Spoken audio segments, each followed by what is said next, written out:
दिग्विजय का वैराग्य। जिसकी जिह्वा ने मिश्री का रसास्वादन नहीं किया है, वही सीरा आदि में सुख का अनुभव करेगा। जिस स्थान में गुड़ से चीनी या शक्कर बनाई जाती है, उसके बाहर एक बड़ा सा कुंड होता है। उसमें संपूर्ण गुड़ का संपूर्ण काला काला मैल छन छन कर आता है। दुकानदार उस मैल को कारखाने से सस्ते दामों में खरीद लाते हैं और उसे तंबाकू में कूट कर बेचते हैं। दुकानदार सीरे को काठ के बड़े बड़े पीपों में भरकर और गाड़ी में लाद कर ले जाते हैं। काठ के पीपे में छोटे छोटे छिद्र हो जाते हैं, उनमें से सीरा रास्ते में टपकता जाता है। गांव आदि के लोग उन बूंदों को उंगलियों से उठाकर चाटते हैं और मिठास की खुशी के कारण नाचने लगते हैं। जहां कहीं बड़ी बड़ी 10-5 बूंदें मिल जाती हैं, वहां वे प्रसन्नता के कारण उछलने लगते हैं और खुशी में अपने को परम सुखी समझने लगते हैं। यदि उन्हें कहीं मिश्री खाने को मिल जाए तो फिर ये उस बदबूदार सीरे की ओर आंख उठाकर भी ना देखेंगे, क्योंकि असली मिठास तो मिश्री में ही है, सीरे में तो उसका मैल है। मिठाई के संसर्ग के कारण ही मैल में भी मिठास सा प्रतीत होता है। अज्ञानी बालक उसे ही मिठास समझकर खुशी से कूदने लगते हैं। इसी प्रकार असली आनंद तो वैराग्य में ही है। विषयों में जो आनंद प्रतीत होता है, वह तो वैराग्य का मैल मात्र ही है। जिसने वैराग्य का रसास्वादन कर लिया, वह इन क्षणभंगुर अनित्य संसारी विषयों में क्यों राग करेगा। वैराग्य का पिता पश्चाताप है। पश्चाताप के बिना वैराग्य हो ही नहीं सकता। जब किसी महात्मा के संसर्ग से हृदय में अपने पुराने कृत्यों पर पश्चाताप होगा, तभी वैराग्य की उत्पत्ति होगी। वैराग्य का पुत्र त्याग है। त्याग वैराग्य से ही उत्पन्न होता है। बिना वैराग्य के त्याग ठहर ही नहीं सकता। त्याग के सुख नाम का पुत्र है और शांति नाम की एक पुत्री है। त्याग से बढ़कर परम सुख कोई हो ही नहीं सकता। त्याग के बिना सुख हो ही नहीं सकता। भगवान भी कहते हैं, त्याग के अनंतर ही शांति की उत्पत्ति होती है। अतः इस पूरे परिवार के आदि पुरुष या पूर्वज जनक पश्चाताप ही हैं। पश्चाताप के बिना इस परिवार की वंश वृद्धि हो ही नहीं सकती। इसीलिए तो सत्संग की इतनी महिमा वर्णन की गई है। महापुरुषों के संसर्ग में जाने से कुछ तो अपने व्यर्थ के कर्मों पर पश्चाताप होगा ही। इसलिए भगवती श्रुति बार बार कहती है, कृतम स्मर, अर्थात किए हुए का स्मरण करो। असली पश्चाताप तो सर्वस्व के नष्ट हो जाने पर या अपनी अत्यंत प्रिय वस्तु के ना प्राप्त होने पर ही होता है। जिन्हें परम सुख की इच्छा है और संसारी पदार्थों में उसका अभाव पाते हैं, वे संसारी सुखों में लात मारकर असली सुख की खोज में पहाड़ों की कंदराओं में तथा एकांत स्थानों में रहकर उसकी खोज करने लगते हैं। उन्हीं को विरागी कहते हैं। दिग्विजय पंडित केशव काश्मीरी की हार्दिक इच्छा थी कि मैं संसार में सर्वोत्तम ख्याति लाभ करूं। भारतवर्ष में मैं ही सर्वश्रेष्ठ कवि और पंडित समझा जाऊं। इसी के लिए उन्होंने देश विदेशों में घूमकर इतनी इज्जत प्रतिष्ठा और धूमधाम की सामग्री एकत्रित की थी। आज एक छोटी उम्र के युवक अध्यापक ने उनकी संपूर्ण प्रतिष्ठा धूल में मिला दी। उनकी इतनी ऊंची आशा पर एकदम पानी फिर गया।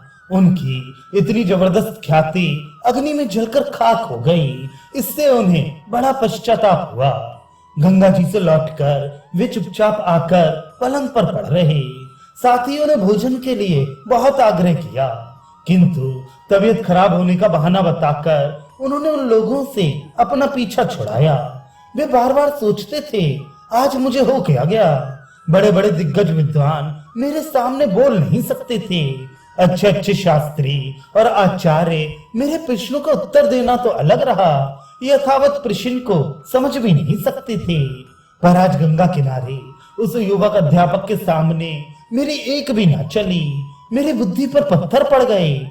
उसकी एक बात का भी मुझसे उत्तर देते नहीं बना। मेरी समझ में नहीं आता ये बात क्या है। उन्हें बार बार सरस्वती देवी के ऊपर क्रोध आने लगा। वे सोचने लगे, मैंने कितने परिश्रम से सरस्वती मंत्र का जाप किया था, सरस्वती ने भी प्रत्यक्ष प्रकट होकर मुझे वरदान दिया था कि मैं शास्त्रार्थ में सदा तुम्हारी जिह्वा पर निवास किया करूंगी। आज उसने अपना वचन झूठा कैसे कर दिया? आज वह मेरी जिह्वा पर से कहां चली गई?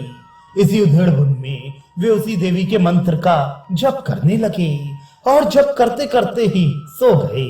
स्वप्न में मानो सरस्वती देवी उनके समीप आई हैं और कह रही हैं, सदा एक सी दशा किसी की नहीं रही है।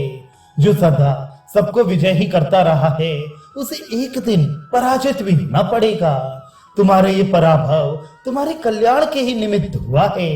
इसे तुम्हें इस दिग्विजय का और मेरे दर्शनों का फल ही समझना चाहिए।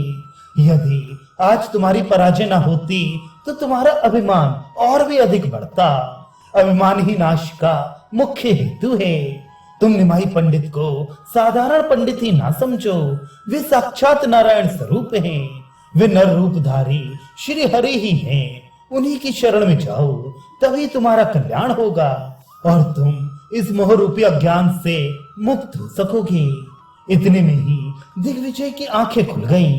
देखते क्या है, भगवान भगवान भास्कर प्राची दिशा में उदित होकर अपनी जगन मोहिनी हंसी के द्वारा संपूर्ण संसार को आलोक प्रदान कर रहे हैं। पंडित केशव काश्मीरी को प्रतीत हुआ मानो मारीच माली भगवान मेरे पराभव के ही ऊपर हंस रहे हैं। वे जल्दी से कुर्ता पहनकर नंगे सिर और नंगे पैरों अकेले ही निमाई के घर की ओर चले। रास्ते में जो भी इन्हें इस वेश में जाते देखता वही आश्चर्य करने लगता। राजा महाराजाओं की भांति जो हाथी पर सवार होकर निकलते थे, जिनके हाथी के आगे चौबेदार नगाड़े बजा बजाकर आवाज देते जाते थे, वही दिग्विजय पंडित आज नंगे पैरों साधारण आदमियों की भांति नगर की ओर कहां जा रहे हैं। इस प्रकार सभी उन्हें कौतूहल की दृष्टि से देखने लगे। कोई कोई तो उनके पीछे भी लिए। नगर में जाकर उन्होंने बच्चों से निमाई पंडित के घर का पता पूछा। झुंड के झुंड लड़के उनके साथ हो लिए और उन्होंने निमाई पंडित का घर बता दिया। उस समय गौर गंगा स्नान करके तुलसी में जल दे रहे थे। सहसा दिग्विजय पंडित को सादे वेश में अकेले ही अपने घर की ओर आते देख उन्होंने दौड़कर उनका स्वागत किया। दिग्विजय आते ही प्रभु के चरणों में गिर गए। प्रभु ने जल्दी से उन्हें उठाकर छाती से लगाते हुए कहा, है महाराज, ये आप क्या कर रहे हैं? मैं तो आपके पुत्र के समान हूँ। आप जगत पूज्य हैं। आप ऐसा करके मुझ पर पाप क्यों चढ़ा रहे हैं? आप मुझे आशीर्वाद दीजिए। आप ही मेरे परम पूजनीय और परम माननीय हैं। गदगद कंठ से दिग्विजय ने कहा, प्रभु, मान प्रतिष्ठा की भयंकर अग्नि में दग्ध हुए इस पापी को और अधिक संताप ना पहुंचाइए। इस प्रतिष्ठा रूपी सूखरी विष्ठा को खाते खाते पतित हुए इस नारकीय को और अधिक पतित ना बनाइए। अब मेरा उद्धार कीजिए। प्रभु उनका हाथ पकड़कर भीतर ले गए और बड़े सत्कार से उन्हें बिठाकर कहने लगे, आपने क्या किया? पैदल ही यहाँ तक का कष्ट किया। मुझे आज्ञा भेजते थे तो मैं स्वयं ही आपके डेरे पर उपस्थित होता। मालूम होता है आप मुझे सम्मान प्रदान करने और मेरी टूटी फूटी कुटिया को पवित्र करने के ही निमित्त यहाँ पधारे हैं।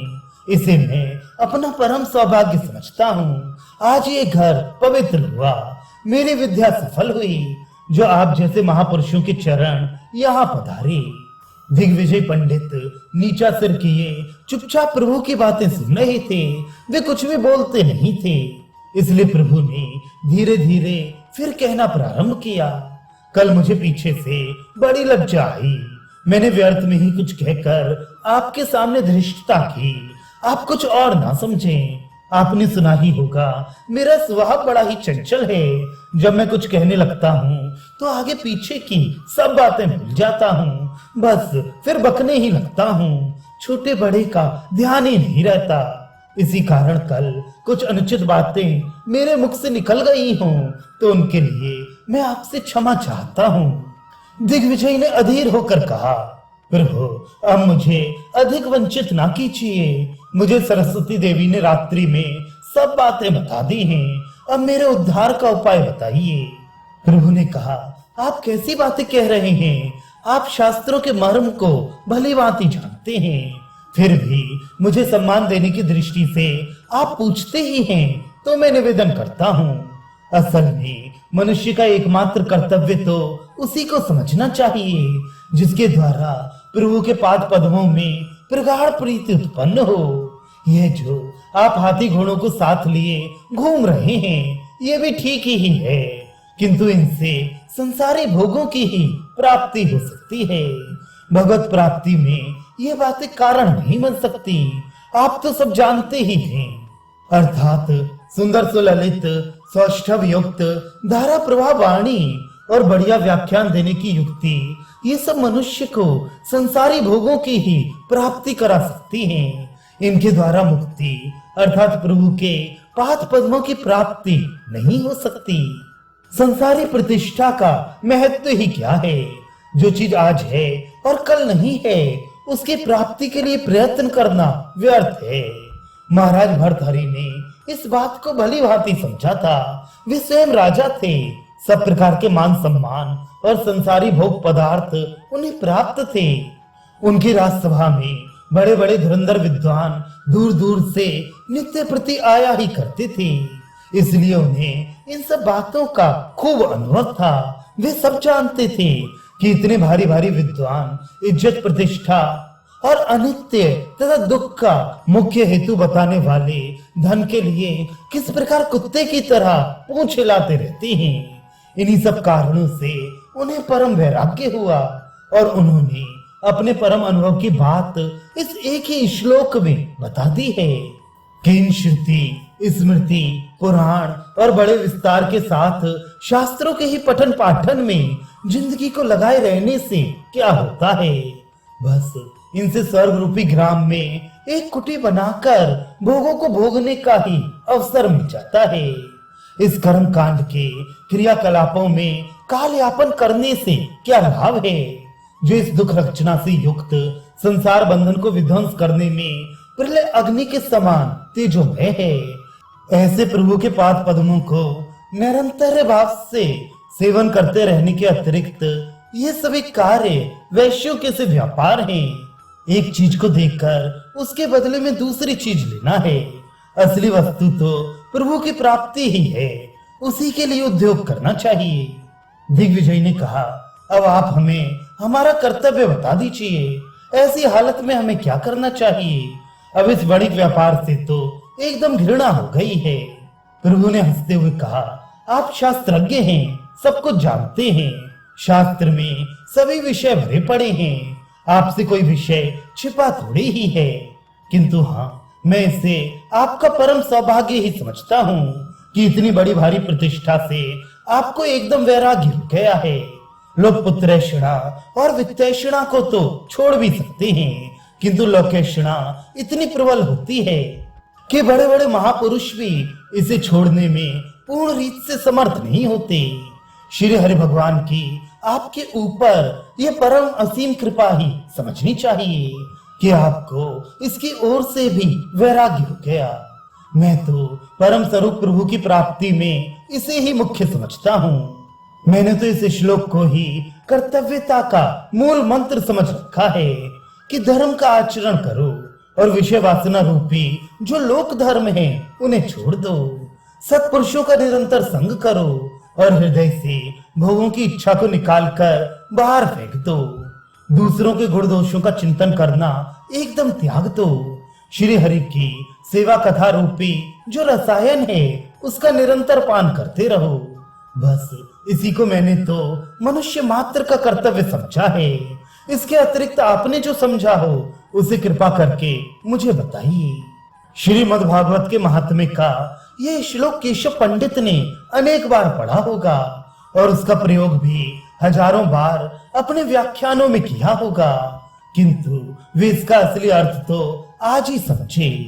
उनके कानों में ये पद बार बार गूंजने लगा। प्रभु की आज्ञा लेकर और उनके उपदेश को ग्रहण करके दिग्विजय पंडित अपने डेरे पर आए। उनके पास जितने हाथी घोड़े तथा अन्य साजबाज के सामान थे वे सभी उन्होंने उसी समय लोगों को बांट दिए। और अपने सभी साथियों को विदा करके वे भगवत चिंतन के निमित्त कहीं चले गए। इनका फिर पीछे किसी को पता नहीं चला। दिग्विजय के पराभव से सभी लोग निमाई पंडित की बड़ी प्रशंसा करने लगे और सभी पंडितों ने मिलकर उन्हें वादी सिंह की उपाधि प्रदान करना चाहा। इस प्रकार निमाई पंडित की ख्याति और भी अधिक फैल गई और उनकी पाठशाला में अब पहले से बहुत अधिक छात्र पढ़ने के लिए आने लगे।